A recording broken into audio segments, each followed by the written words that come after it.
Creative freedom means, for me, it means that I can just say what I want to say for me it's drawing.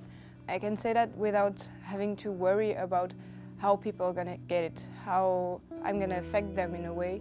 It means that I can also defend something, I can also stand against something or say good stuff about something that people might not agree with me, but I don't care because it's my way of expressing. My name is Sidonie Vidal and I'm actually in the second year of CA bachelor course. So I'm doing animation, I'm learning how to do character animation.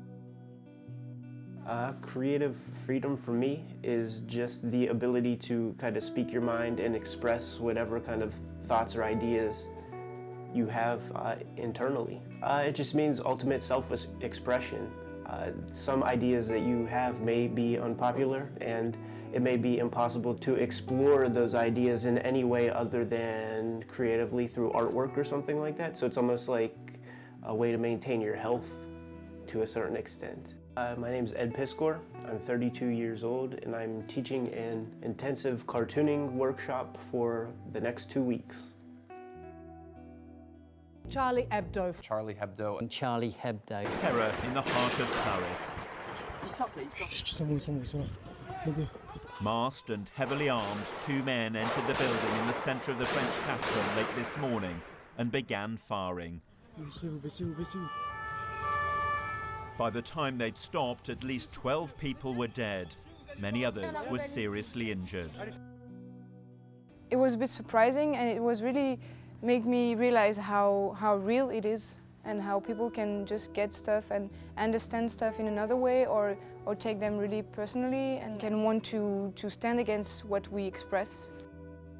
I believe completely in things like freedom of speech, and you should be able to express any ideas you want.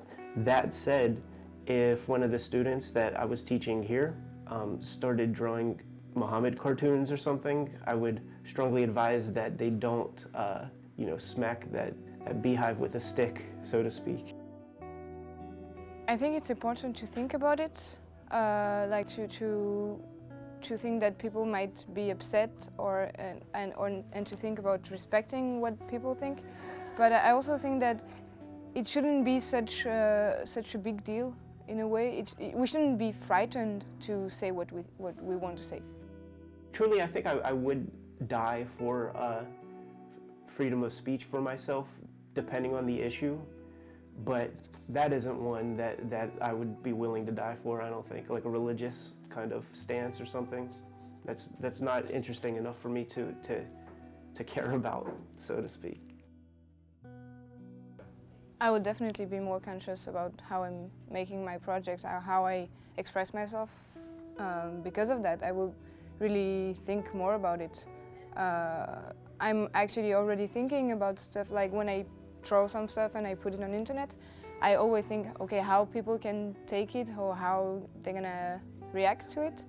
And sometimes it's bad because sometimes I stop myself of doing something because I think people will not get it right, but I shouldn't. And I think that's how it's gonna affect my projects. I'm gonna try to, if I want to say something and if I believe in something, I'm gonna try to do it.